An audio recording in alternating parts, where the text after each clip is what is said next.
This week on Road to Riches, we're breaking down a bad Friday in the markets that saw bank stocks plummet over AI job losses and hidden cracks in the shadow private credit system. We'll explain why these financial plumbing issues actually matter for your wallets before heading to Miami to see if the billionaire tax migration is building a future city or just a massive affordability crisis. It's a deep dive into the high-stakes shift of money and power. To cover it, I'm Matthew White with my co-host Nyamki Buchanan, and this is Road to Riches.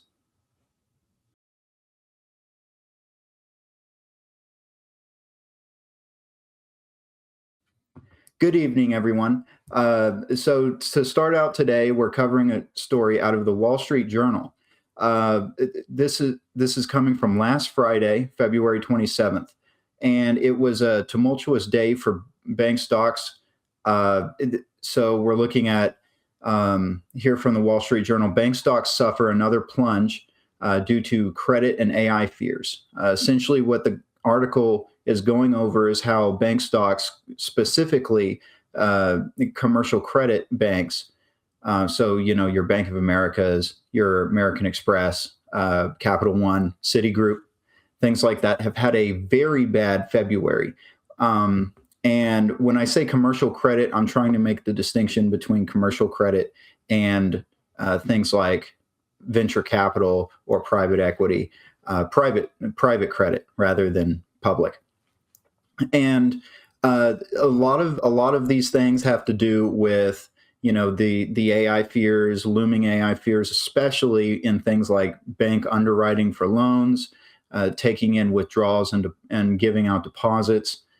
So we start kind of going over the article and analyzing, why is this happening? Why does this matter to us?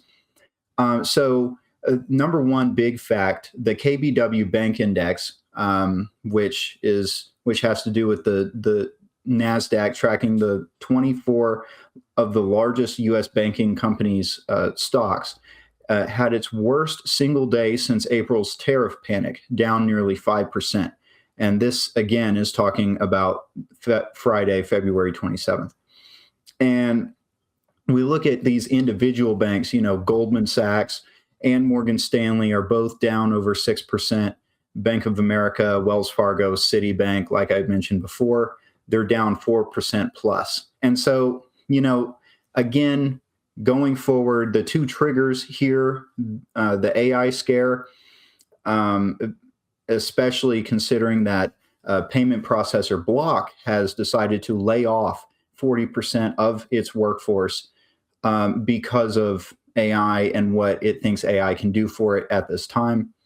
And then private credit cracks. And this is something that I'm really excited to go over today is the commercial credit and the private credit markets, and how private credit is a little bit of the shadow system that's behind commercial credit, and how it leads to some of the problems that we see spilling over into the commercial credit industry. But again, like I said, the consumer lenders were hit the hardest. You have your Capital Ones, your Synchronies, your American Express. And again, because they're the ones who have the most to lose if people don't pay their bills. And so what we have here essentially is the old saying from Ibrahim Poonawala, which is fear begets fear. And so the fear essentially this scare is just creating more and more problems for the industry until ultimately, unfortunately, like it happened in 2008, we have a crisis.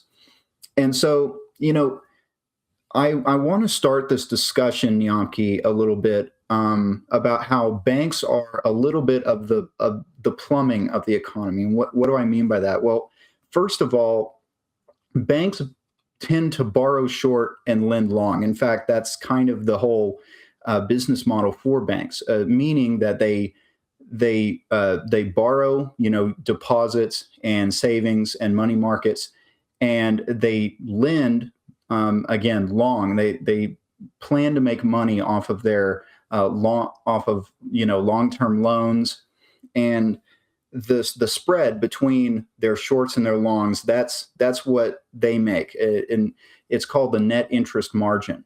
And what they in the end, what they hope is that the cost of their borrowings does not get close to the cost of their, does not get close to the yields that their lending produces.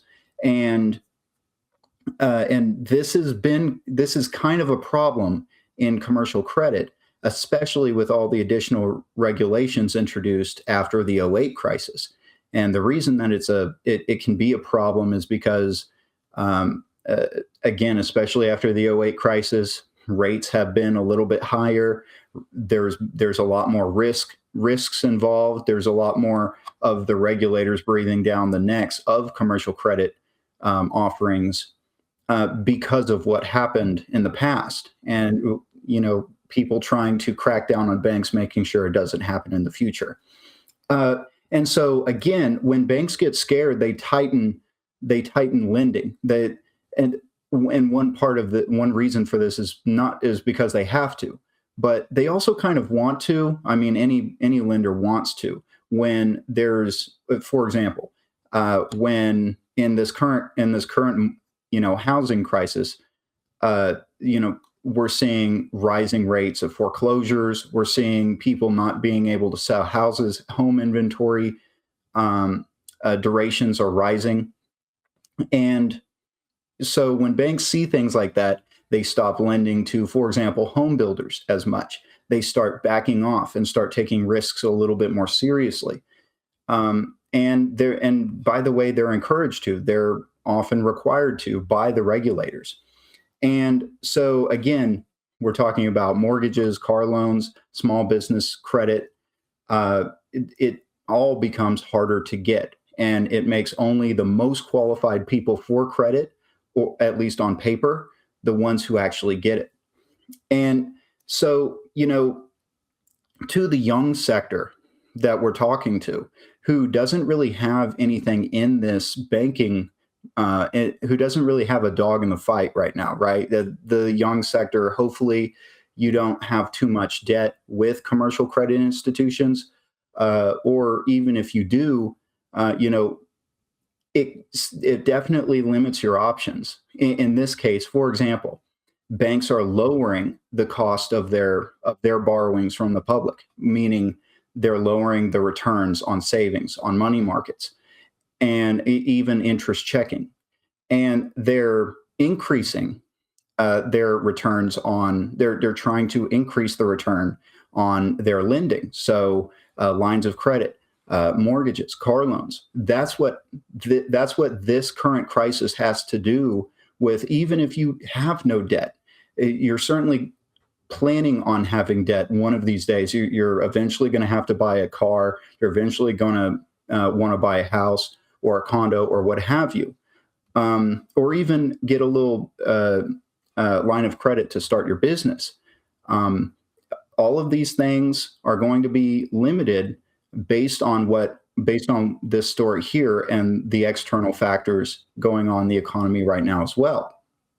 And so again, those are my points. Nyamki, I kind of wanted to get your thoughts on this story as a whole, and why exactly, like I was just explaining, why exactly do young people who, again, don't really have a dog in the fight, they don't have any bank stock, they don't really care if these stocks go down or not. Why should they care? And what is there to lose for them? Yeah, well, I think the first thing that's important is to understand that even though it doesn't seem like we really have a dog in the fight, there is still, to some degree, a need for us to be concerned. Number one, the general dip that we saw is not necessarily out of the ordinary. Every sector or every industry at some point throughout the year is going to have a pullback or a correction in their stock price. We shouldn't necessarily be scared about that. It's when it happens for a prolonged amount of time where we start to get a little bit worried. And so it's important to note that, as you kept saying, this story, or rather this large decrease, happened on Friday, right? February 27th. bank stocks and financial sector stocks have continued to go down a little bit since that time. Now, this may be indicative of a larger recession of the entire economy that's you know about to come, or on the heels, or it could just be that we're seeing trouble in the financial sector.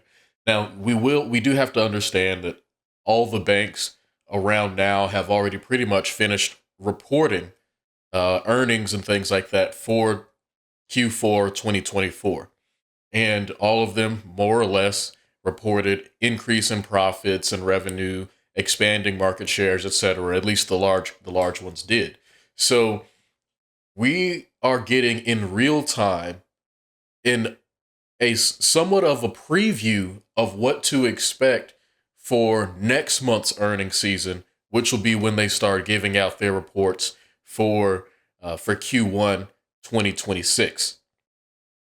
With that in mind, there were a few other things that were important that you said. Number one, yes, these banks do want to lower the rates that they pay us. They want to try to minimize the interest that they pay to the different banks as well. And there's a couple different rates that they go off of to determine how much they actually pay, which of course then flows downstream to determine how much we actually pay interest on with our loans as they get originated.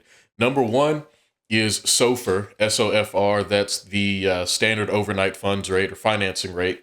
And then the second one is LIBOR, which is the London Interbank overnight rate.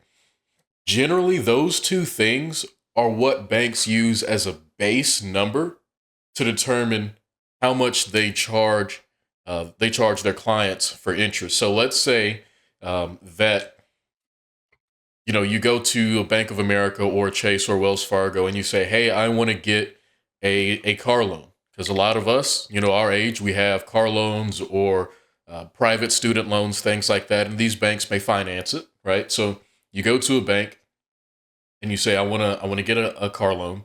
They say, all right, fine, we're going to charge you, say, 6%. Well, how do they get that 6%? Right? So they're going to, assuming they need to borrow funds to do this, they're going to look at their borrowing rate. Generally, for smaller transactions, it's going to be SOFR. SOFR right now, I actually looked at it earlier today, is about 3.6% on,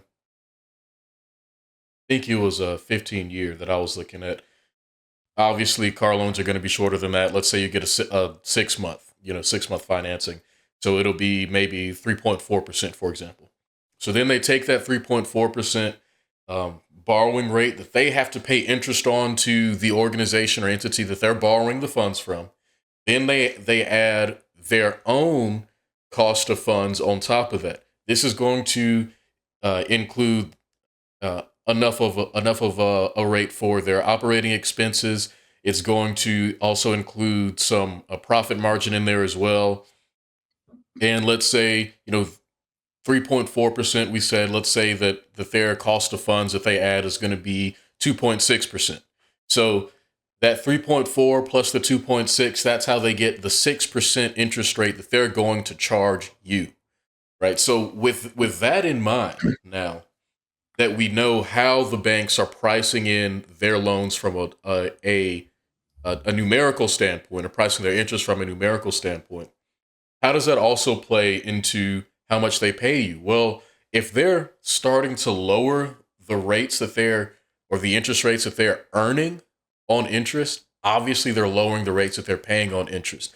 So to some degree, all of us have a checking account or a savings account, and those things we're starting to get squeezed on now because the banks are making less money off of their loans, so they have less money to pay out to us. So if you have, a credit card, for example, through your bank, you're going to start getting squeezed on your card benefits to some degree. If they may do less promotional offerings, things like that, right? Or bonus points and things like that. They may stop offering those or offer them less often or lower amounts. We're also going to have to understand that, for those of us who are lucky enough to have some amount of investments, if we invest generally in the S&P through an index fund, for example, then you're gonna have some financial sector stocks in there. You know, the largest banks, the top four, uh, J.P. Morgan, Bank of America, Citibank, Wells Fargo, I believe in that order.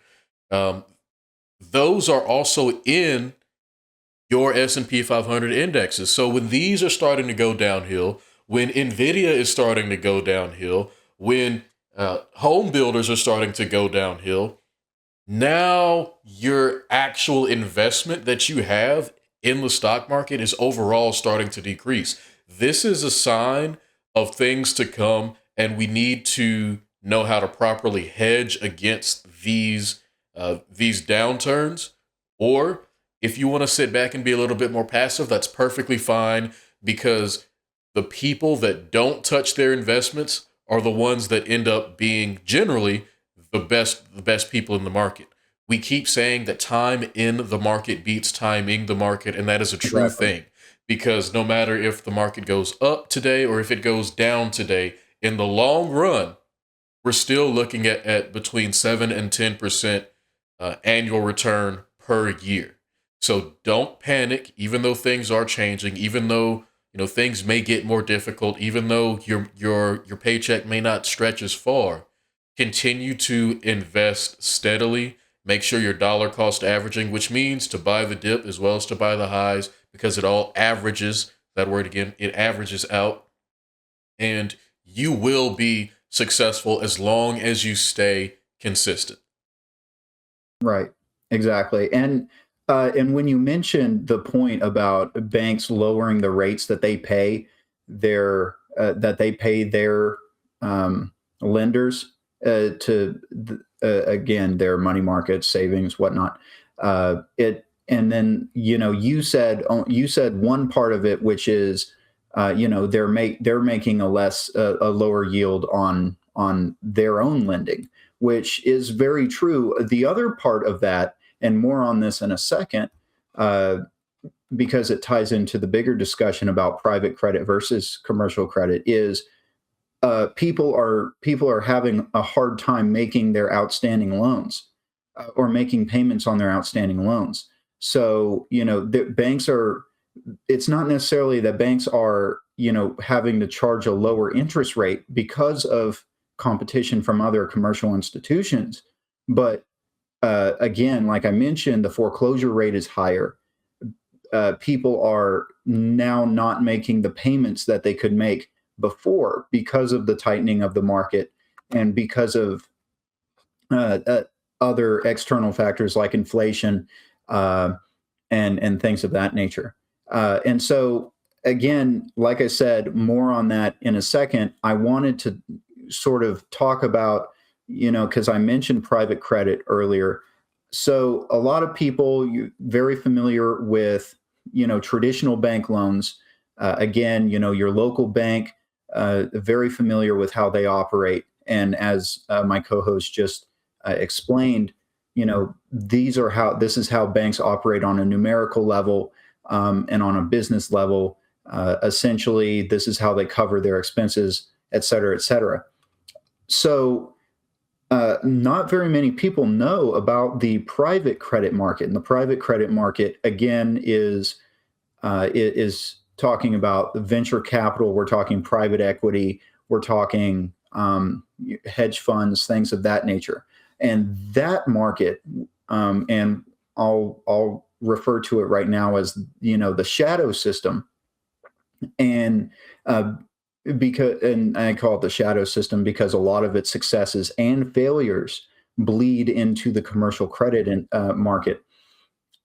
This private market exploded after 2008. And the reason it exploded was because, like I said before, the commercial credit industry got lambasted with regulations. There was so much regulation and introduced into the commercial credit market because of what happened in 2008. Essentially, and it's a little weird because essentially what what happened because of private credit, the commercial credit had to pay the price for. And so then now you get the rising industry of private credit. And so again, uh, private credit is a lot less regulated because they're not necessarily commercial banks, uh, and so therefore they don't have to be as transparent to regulators. And again, the problems that they do have, they build very, very quietly until they explode all at once because nobody's paying attention to them. They're not having to give anything to regulators, and they're not having regulators constantly, breathing down their neck, looking at their books like they do commercial credit institutions. And so, Market Financial Systems, which is a UK company that's actually specialized in making bridge loans to companies. These large bridge loans. It was a private lender, again, private credit. MFS collapsed, and that was another point in this article. MFS collapsed, and the reason it collapsed was because payments quietly stopped hitting their accounts until and this happened on a large scale before anybody noticed. And by the time anybody noticed, major financial institutions who took part in these bridge loans, like Jefferies and Barclays out in the UK, they were already exposed, and their collateral was being exposed also as not being sufficient for the bridge loans that they were offered. And so that's the problem with private credit. And again, why should young people care? I'm never going to have to go to private. I may never have to go to private credit. Why should I care? Here's why you should care. So private credit funds a lot of real estate development. When you talk private credit, you're talking large land developers, multi-million dollar developments. You're talking apartment buildings. You're talking commercial buildings, skyscrapers. And the reason these things matter is if they can't get credit, if they can't get credit, if they're blocked out from the market, then rents will go up, real estate will get more expensive, essentially, and that may bleed into the general market, as we've seen previously. And so those are the types of things that we have to be thinking about when we read stories like this. And, if these events continue to happen, these could be the consequences. And it's very delicate. And so, again, Nyamki, moving forward from this, do we see private credit, given all these facts about it in its history? Do we see private credit as a useful financial innovation, or does it just hide risk and hide risk until it just and pretend like everything's fine until it's not and affects the entire economy? Essentially, is private credit a good thing in this scenario? You got to go back and forth, right? There's good in everything. There's bad in everything. As you said, yes, private credit does fund a lot of the large real estate development.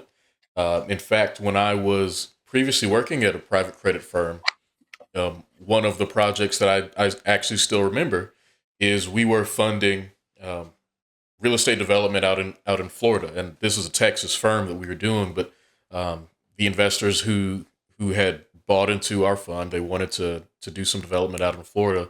I want to say just the initial round of the project was about $11 million. And this was apartment homes, resorts, et cetera. This was, some of it was beachfront property.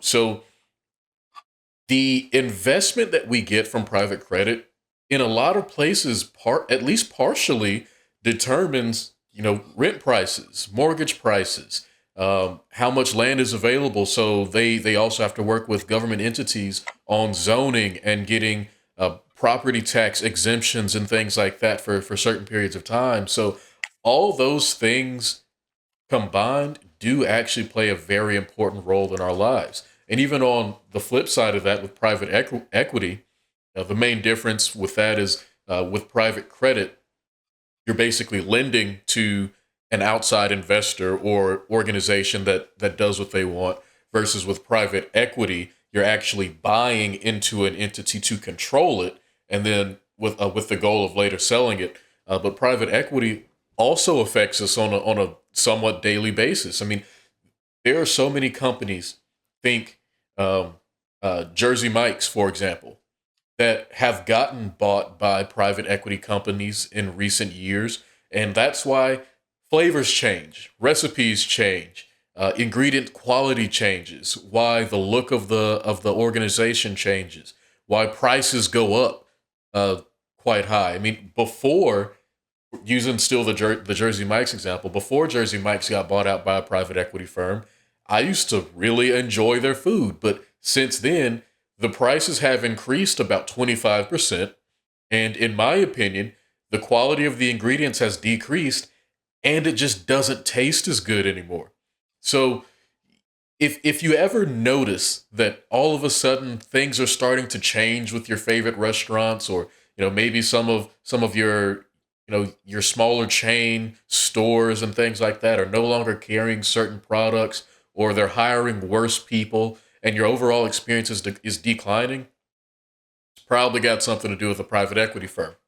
Um, Getting past that, though, to answer your question, yes, private credit is generally a good thing.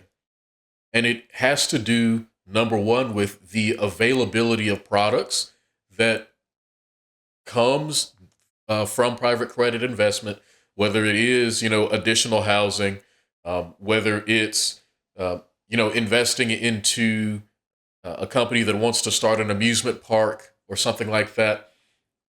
Those types of things affect us, whether we want to go on vacation, whether we want to move to a different city.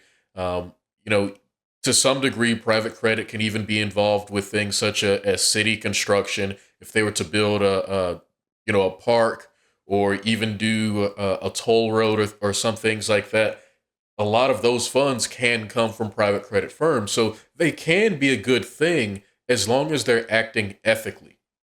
Right. On that topic of ethics, um, a lot of these large private credit or other investment firms, they also, um, maybe not as much now, but to some degree, they also used to get scores from governments and different rating agencies on ESG, which is environmental, social, and governance funds and things like that, which is saying, well, if you're going to be investing in, let's say, a chemical manufacturing company, and they're dumping their waste products into a stream that people could drink from, well, then you've got to offset that to some degree. Whereas, now since you're affecting the environment negatively, well, now I'm going to, throw some money to a company that does things in favor of the environment. So now I'm investing it into, a company that directly cleans up those same streams, for example, or maybe I'm investing into an EV company, or lending to an EV company, because the hope, at least, is that they're not spending a lot of money on non-renewable fuels such as coal and natural gas that are going to pollute the environment. If we're investing in uh, nuclear power or wind or solar, then those are cleaner energy sources. So that is one of the strategies that they do to make themselves stand out, as well as to benefit the average person on a daily basis that you don't necessarily see. So, I mean, yeah, that's a pretty big part of it. You've just got to take everything that you see with a grain of salt, take everything that you read with a grain of salt, and understand that what you directly see is not always the whole story. For sure, exactly. And I also wanted to not reiterate, but make known that so then this whole explanation kind of begs the question. Okay, so why would anybody go through commercial banking? Why wouldn't these, especially large customers, even smaller developments, go to private credit? And the reason is because the reason is because of those regulations, right? So commercial credit institutions, they they have to be within certain guidelines in the risks that they take, in the money that they lend. And some banks, like Bank of America, uh, can afford to go into these large developments, can afford to finance these things, because even if they are fined, they can just go ahead and pay the fine because they're that big. But smaller institutions, or even medium-sized institutions, can't afford to get in trouble with the regulators, and they decide not to take the risk. Now, what private credit does is they charge a higher interest rate normally, because they're taking on a larger amount of risk. Their collateral, the thing that's, by the way, collateral is a term that means, property that is backing the loan, the equity asset that is backing the total amount of the loan. And usually banks like to stay within, banks will only lend up to 80%. Commercial credit institutions, that is, will only lend up to 80% of the collateral value. Um, and this is another nuance. That 80% is also backed by regulation. Regulation enforces that. Well, private credit is a little bit different. They don't necessarily have to abide by that 80% rule. Maybe they go 85, all the way up to 90, maybe. But they back that risk up with higher interest payments and lower amortization schedules. Um, and so, I wanted to make that known as to why would anybody choose commercial credit, especially, even smaller lenders, when they can just go to private credit because they're not bound by the same regulations. Well, that's why, is because even though they're looking at less regulation, they're, on the other hand, they're looking at paying a higher interest rate, maybe having to be bothered by that private credit institution a lot more because their loan to value is so high. And instead of the bank having the regulators breathe down their neck, instead it's the developer, in this case, having the private credit institution breathing down their necks. And so it's a shift. Essentially, what regulations in this case have created is a shift, um, as to where the risks lie, and how much of those risks will affect repayment.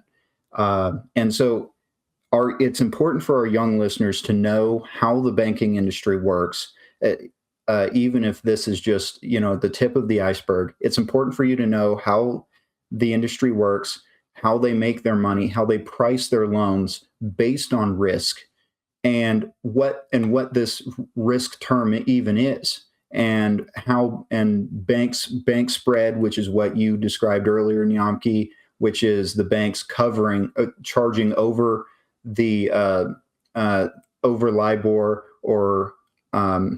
Over or that cost of funds. Yeah. right, exactly, which is what is called bank spread, and it's normally around 2.5% over the federal funds rate, and and to cover their costs. And so it's important for people to know how these things are priced, how these things work, so that way you can be a better borrower in the future, and you can also navigate uh, circumstances like we have right now.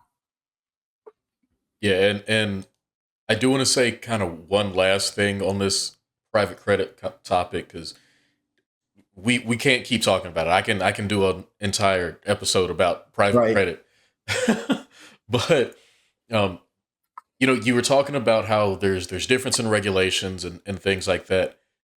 Yes, that's one of the main reasons why people would go to private credit over commercial credit. But the main thing is it's actually just a different a different risk profile that they take and a different client profile, right? So even with these very large commercial credit institutions, they generally don't want to lend to a single person more than about 50, or single organization that is, more than about $50 million. At that point, they start bringing in other banks, and you have what's called a syndicated loan, which essentially just means that there are multiple bank partners loaning a single loan to an organization. Um, but secondly, with those private credit institutions, yes, they're going to charge more. They're going to um, possibly be okay with loaning a larger amount. But the most important thing is a lot of the companies that go to private credit are participating in what we call exploratory projects. So these are basically going to be, a company that says, "Hey, we're going to do something completely new. Whether it's we're going to completely start a new real estate development, or we're going to go out and buy part of an ocean or part of the rights to the ocean, for example, so that way we can go and start drilling for oil, and we don't know if there's oil there or not." So they're taking on such a large amount of risk with these particular clients that a commercial credit institution is not willing to take on.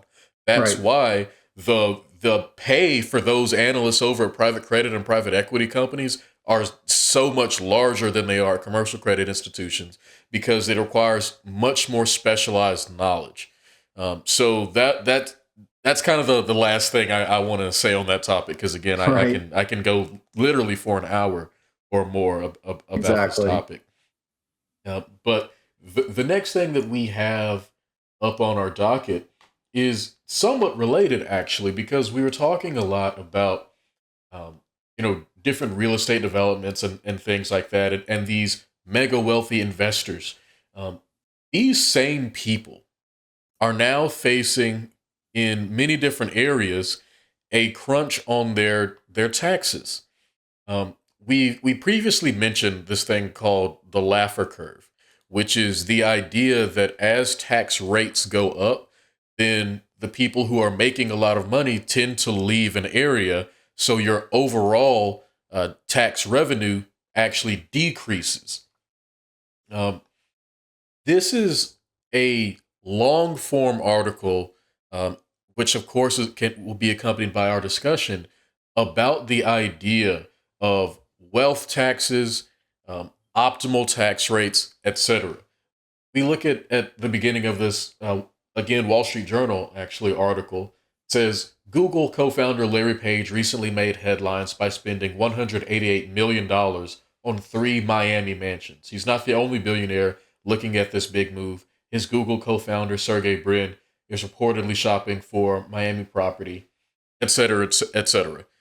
Right now, the main states that billionaires are leaving also happen to be the two main states with the highest amount of billionaires: New York and California. And the reason for that is both of these states, to some degree, have proposed a wealth tax. This is, in essence, saying you have a certain amount of money, rather, your net worth is a certain amount. And it doesn't matter if you have that in cash, if you have that in stock, if you have that in real estate properties, it doesn't matter. Your net worth is, we'll say, $1 billion. We're going to charge you a rate on that wealth. A lot of these billionaires and very high earning millionaires are leaving these areas now because the idea behind a wealth tax, or a tax on what we call unrealized gains, is basically saying, in order to pay this tax, you would generally have to sell some of those assets that you had, because you don't actually have the cash on hand to do this. And this is a big issue for a lot of extremely wealthy people, because again, wealthy people don't tend to have their their wealth or their assets in cash. They have them in hard assets that you can't necessarily get rid of. So I touched on a few different things, but how are you feeling about this topic, Matt? And why are, in your opinion, a lot of these people picking states like Florida and Texas, for example, rather than just some random other state that maybe they like? Yes. So my thought is, and what's been going through my mind actually is an idea proposed, and this idea explained by George Gilder in his book Wealth and Poverty, originally written in 1987, but re-released in 2012 with some notes. And he explains that, like you mentioned, the Laffer curve. The Laffer curve not only says what it says, but the guy who came up with it um, uh, had this idea that when taxes increase, yes, the Laffer curve explains how tax revenues can decrease, but also how how will tax revenues decrease, and where will people put their money? Because it's not like the money just disappears, right? Yes, people are paying more money in taxes, but those taxes, uh, but governments still run deficits, right? It's not like that money is disappearing. So where is it going? And in this case, people are simply can just leave their state, right? They can just leave California and go to a state like Florida, which has no income tax, and very soon may not have a property tax. But what if they're not allowed to do that? What if they're not allowed to go to a different state and enjoy lower taxes? Well, they will start throwing their money into items that aren't taxed as much, and not necessarily evade spending, but rather seek immediate spending, right? Because they're going to lose the money anyway in taxes. Uh, so when you go, for example, if you go into a quote unquote rich area and you see a lot of expenditures around, you see Mercedes, Cadillacs, Rolls Royce, Ferraris, all that, and large houses. That's not necessarily a sign of prosperity. That may be a sign of overtaxation. And the reason I say that is because where does this money go?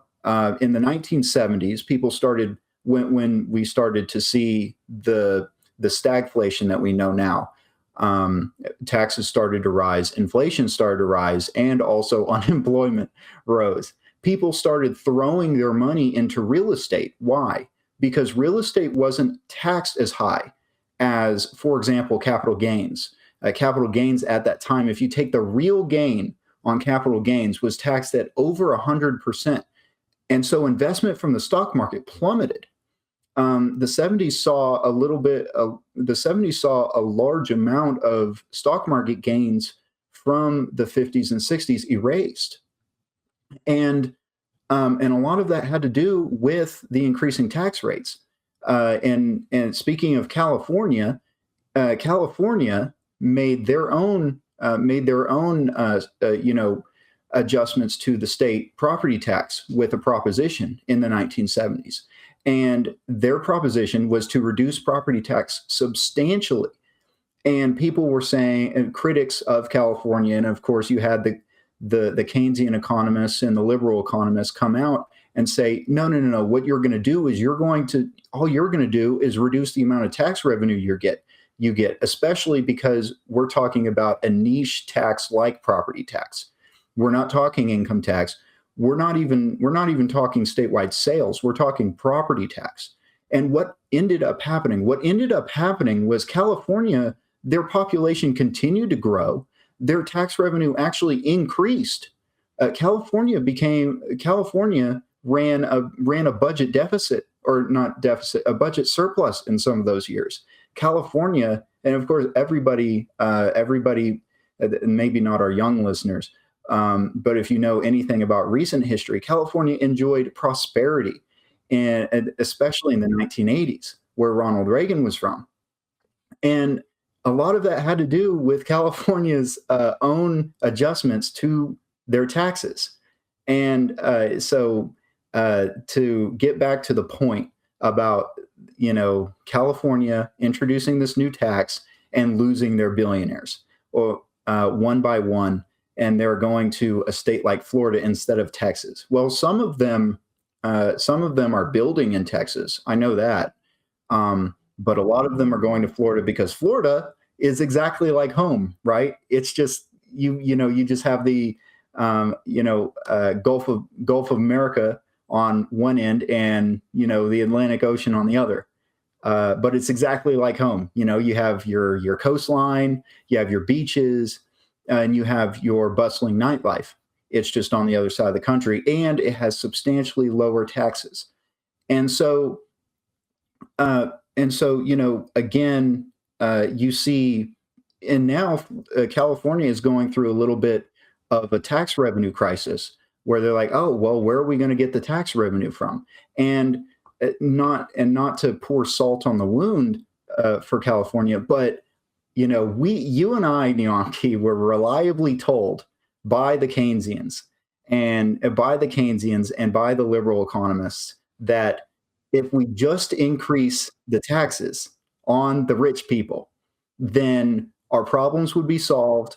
We wouldn't be 38 trillion in debt. If we just raise taxes on the upper class and not the middle class, we had the big beautiful bill, the triple B, right? And people call it, just like they called Trump's first tax cuts for the rich. Even though tax revenues increased largely across the board. And by the way, the rich pay most of the taxes because they're the ones with the most money. That's just how mathematics works. But again, back to the point, we were reliably told that if you increase taxes on the rich, things will get better. Actually, California, as it's continued to raise taxes on the rich, now they're straight up losing their rich people. But before, homelessness continued to rise, California's budget deficit continued to grow, and life in California, major cities like San Francisco, are now dumps. And it's all because of California's increased increase amounts of taxation on the people who live in their state, and who happen to have all of the money and pay all of the taxes, statistically speaking. And so, yeah, that's kind of what I see here. That's kind of what I see going on. History repeats itself. Oh, by the way,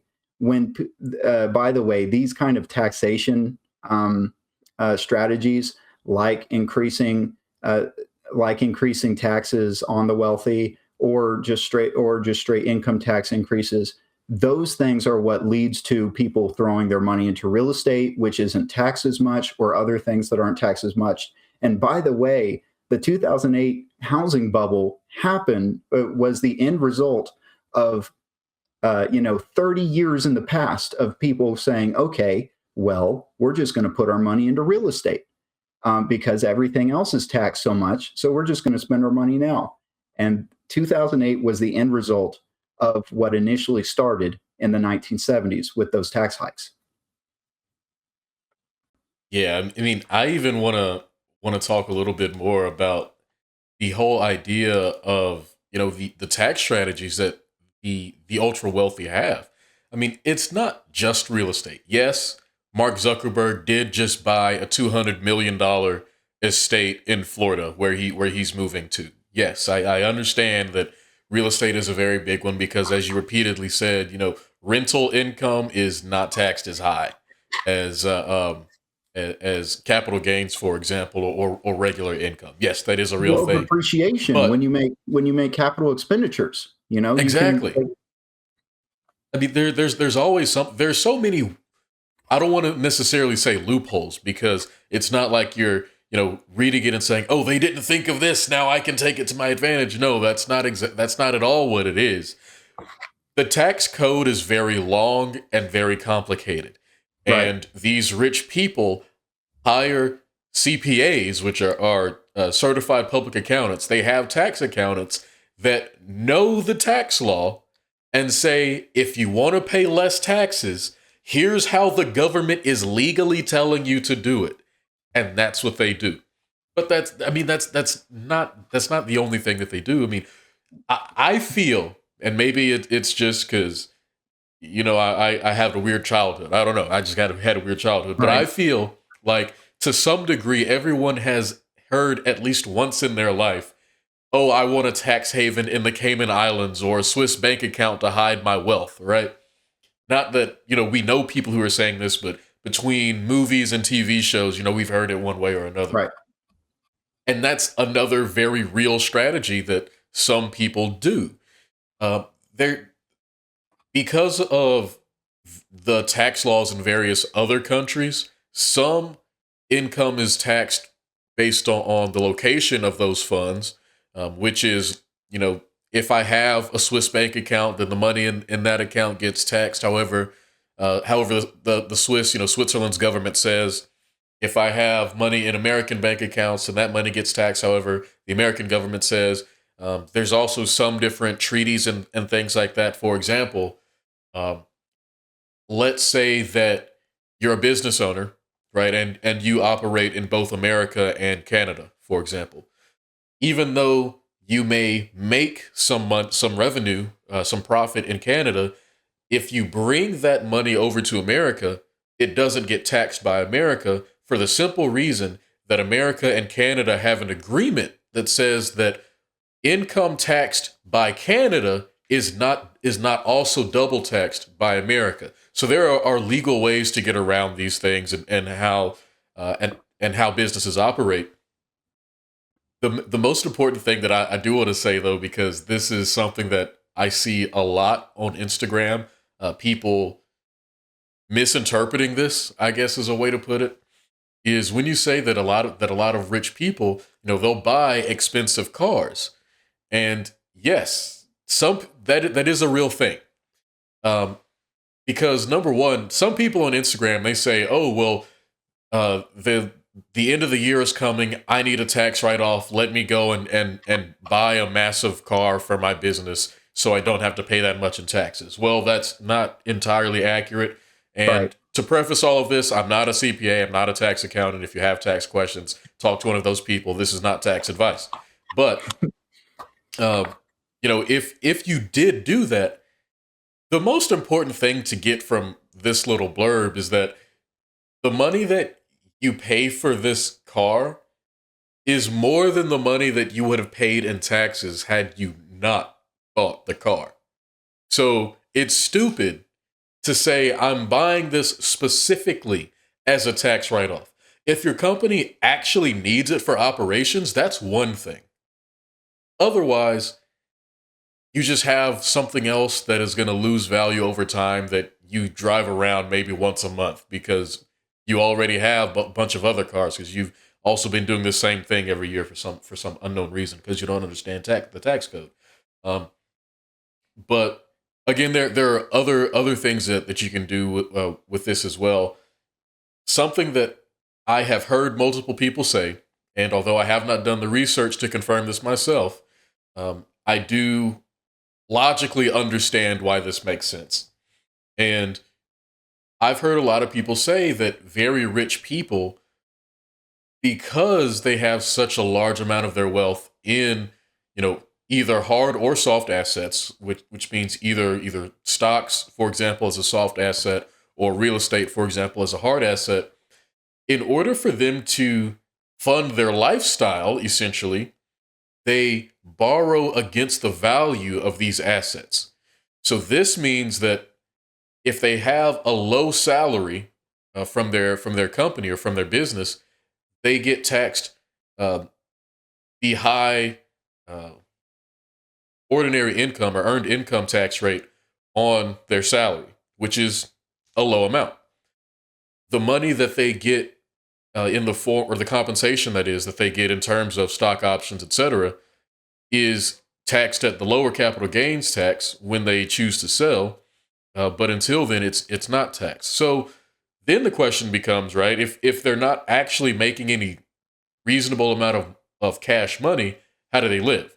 Like I said, they borrow against the cash value of these different assets. And the reason why they do that is because money that you borrow and therefore owe interest on is not considered income. So It's also tax le- deductible exactly, it's because it's of the it's interest. it's tax deductible, right? So Mark Zuckerberg doesn't say, "Hey, I have $200 million in cash lying around. Let me go buy a resort in Florida." He says, "Hey, I have $200 million in Meta stock. Let me go to a bank. Actually, they won't do 200. This goes back to a regulatory and credit policy thing of the individual institution, but it'll actually be more like between 220 and $250 million that'll actually need to do this. So we'll say he has $220 million in Meta stock. He goes to the bank, says, "Hey, I need $200 million so I can go buy a property." They'll say, "Okay, great. What's your collateral? If we're not gonna use the property, we're gonna, because he does in this case he won't want to necessarily. So he says, I'm gonna put up this $220 million in stock. This is going to be my collateral. Let's do an asset based lending thing, right?" So then they say, "All right, we're only gonna lend to you the 200 million because regulations again, right?" So now he takes that $200 million and he goes and buys this property. And because he has a strong collateral position with the bank, which is the stocks as well as the property, well, actually, because of how this works, there's no mortgage because it's lending against the stocks instead of the property itself. But because he has that strong collateral position with that $220 million that he lended against, now he's getting the cash proceeds or the cash value of those stocks, even though he hasn't actually sold them. So he Right. doesn't have to pay capital gains tax. He doesn't have to pay income tax.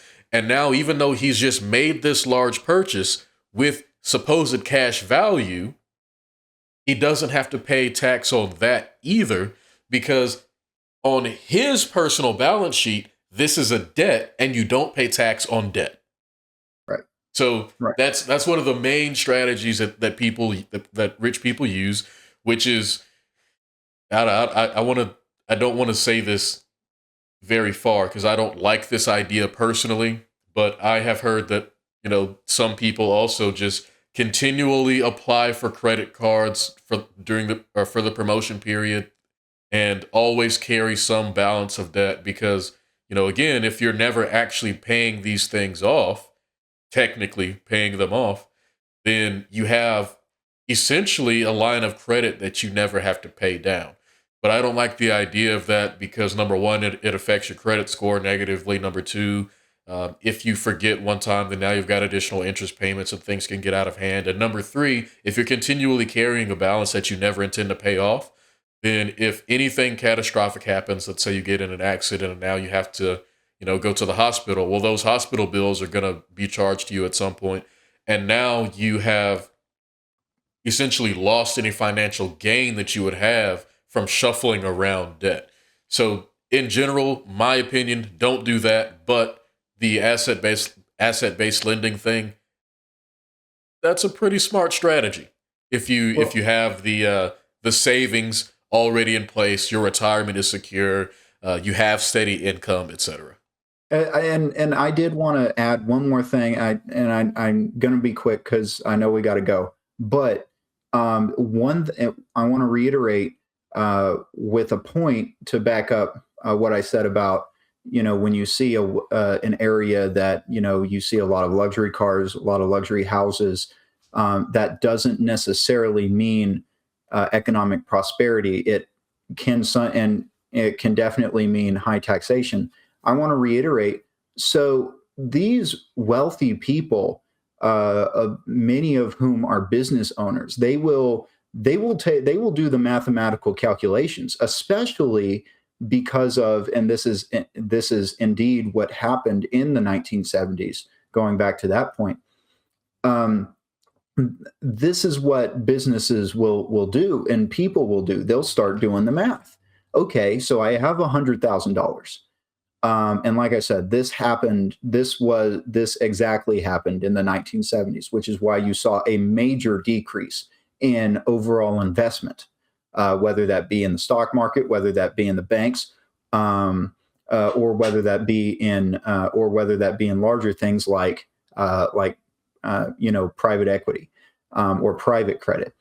Um, People start doing the math, and you say, okay, I have $100,000. Do I buy $100,000 car, or do I take my 100 grand and go put it into the stock market? And let's say that I want to cash out at 1 year. Well, okay, inflation is at 4%, and the tax rate is at the tax rate is at uh, uh, whether it be 8% or 10% on my money. What was my return? Let's say I'm making a 10% return, and my inflation plus capital gains tax is 12%. And so so I'm losing 2% overall on my investment. So why would I lose 2% on my investment when I can just make a purchase right now? When I can just go buy a house right now. And by the way, I can deduct the interest that I pay on that house and the depreciation that I take. And again, this is exactly the calculation that people were making in the 1970s, and that people were making shortly before the housing bubble. Is, why would I lose money on the open market when I can just spend the money now? I might as well spend the money now, or else I'm going to lose money. And now we're getting into the advanced principles behind the Laffer curve. And once you understand that, then you will be in an advanced position to really start making economic decisions for your life, and maybe spreading this economic knowledge to everybody else around you, because it's definitely very important to understand that the history tells us that these things are bad. When I say these things, the increase in taxes, especially on things like short-term gains, or in California's case, property taxes, or a wealth tax, these things are bad. And here's why. Because that's another reason why the Austrian economists like myself, and the monetarists, and the conservative economists, this is why we've lost the fight, because our argument ends at taxes are bad, and only the educated amongst us say taxes are bad and here's why. But it doesn't go this deep. It says taxes are bad and here's the general data. But when you can break it down into a macro level, or into a micro level, and say, here's why it's bad for the individual, not just society, but the individual, then you can start actually making progress, and maybe start bringing people over to your side, which is the whole point. Yeah, completely. I mean, we should all read more Milton Friedman and Murray Rothbard, but that's Right. a conversation for a different topic. I mean, the last thing I want to say before I close this out, because it came to me while you were talking, but to sum up a lot of what we have said in the last 15 minutes, keeping up with the Joneses will keep you broke, Right. because you don't know. Number one, a lot of these people actually are financing so much of their lifestyle and they can't keep up with the payments. So don't try to look like other people when you don't know what they're going through. But number two, what is good for them is not necessarily good for you. You know, Right. if they may be trying to look flashy and have on the most expensive watches and the diamond chains and earrings, and have the G wagons and the huge houses and things like that, but how many of them can actually afford it? Instagram shows us so many people that appear to be rich. How many of those are actually rich? Versus how many of them are renting out a set that looks like a private plane, or just in an Airbnb of a mansion that they paid $500 for the weekend for, so they can take a bunch of pictures and videos and make it look like they're actually rich. So, as things continue to progress in 2026, our financial futures remain uncertain for a variety of reasons. We continue to have faith in what could very well be a dying banking system, but we lack meaningful alternatives. So how much choice do we really have? Right. Even if we did have choice or did have meaningful alternatives, the decreasing tax bases that we're seeing are threatening the lifestyle of some of our communities. And again, as you said, we can talk about what tax rate is beneficial, what taxes in general are official, how they impact or affect the individual as well as society as a whole. But no matter what, we have to continue working hard and continue learning and trying to do what's best for ourselves, what's best for our families, and what's best for our communities. And hopefully at some point, things will get easier and we'll be able to live comfortably again. My name is Niamki Buchanan. I'm joined again by my wonderful co-host, Matt White. Please like and subscribe to the podcast. New episodes come out every Thursday. And thank you for watching.